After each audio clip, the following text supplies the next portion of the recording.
Welcome to ACD Combatives, your combatives and control tactics channel. Please like, subscribe, and share.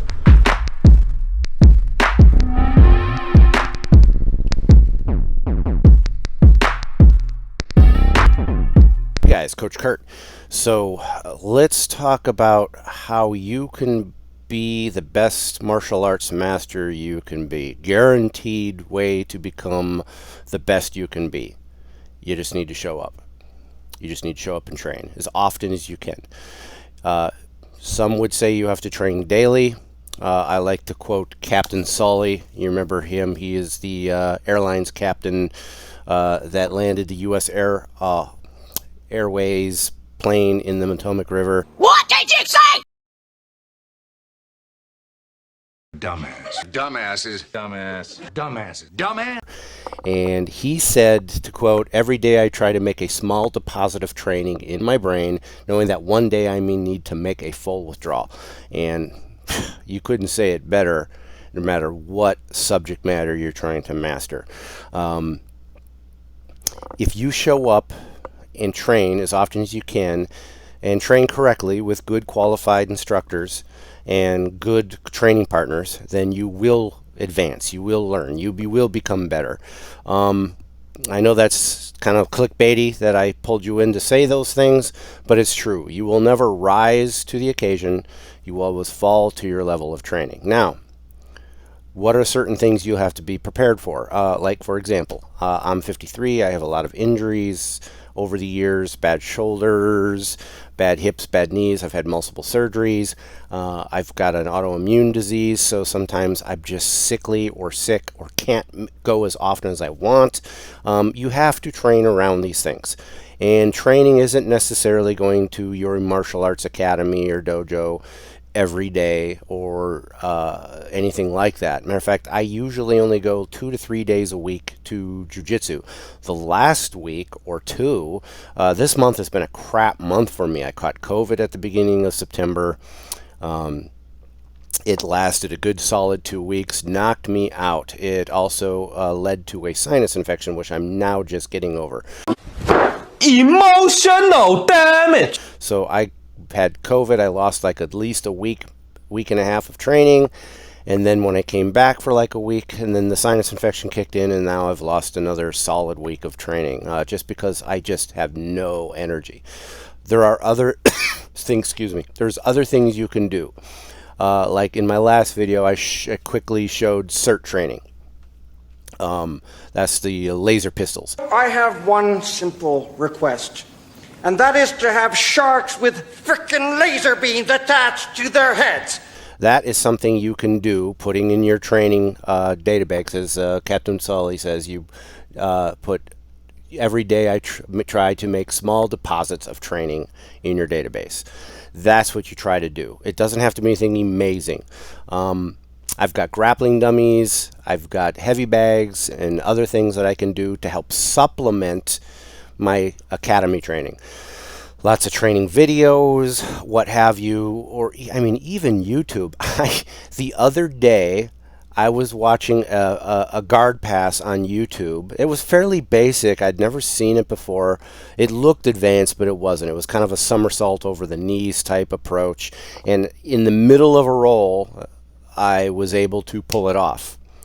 Just because it hit back my mind, because at that day, that particular time and day, I was thinking I'm going to try to work on as many guard passes as I can get to.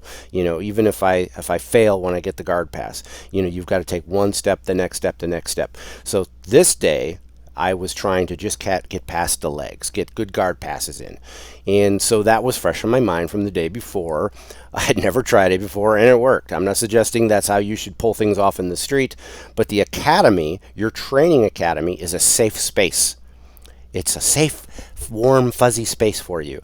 If you get armbarred or choked out or leg locked, that's okay, because you're safe. You're training with your teammates. It's fun and exciting and appropriate to try new things, or even silly things like experiment and let your training partner know, hey man, I'm going to try everything I can to try to pass your guard today. Just Make it super hard for me to pass your guard. And if you're training against better opponents than you, then you don't have to tell them that. They'll automatically, be doing that for you.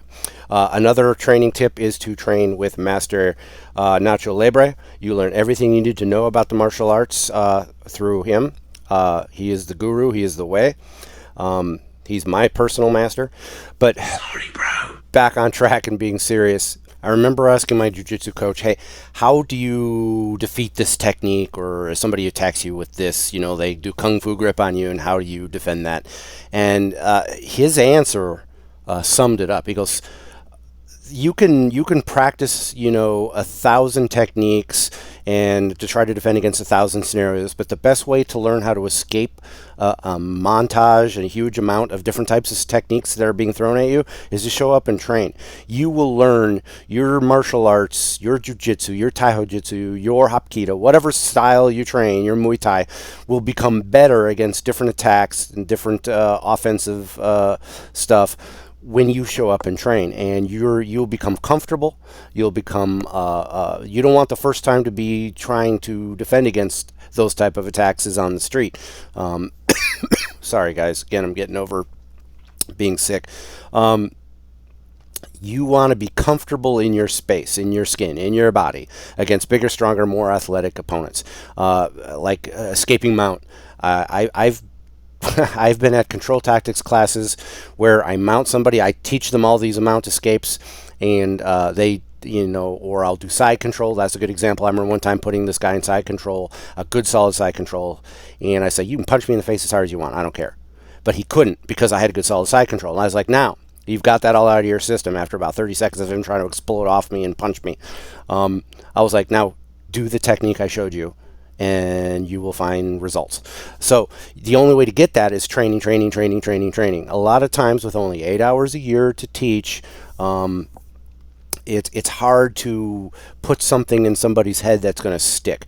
They have to want to A, learn it, and B, then they have to follow up with training.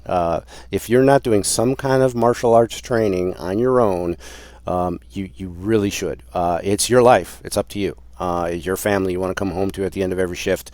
It's all up to you, however you want to play that game. I'm going to wrap this up. So basically, to summarize, win. What's important now? When you're out there fighting, what's important now? Relax. And what was important previously was to show up and train. So when you are in the field having to fight for real, or take somebody down and handcuff them who's trying to resist you with everything they have for real, you don't panic. You have that winning mindset. What's important now? So I'm going to wrap it up. Everybody take care. Stay safe. Please let me know about anything you want me to address in future episodes. And remember, all hail Nacho Libre, Grandmaster of all martial arts. Let's roll. Hey. Let's be careful out.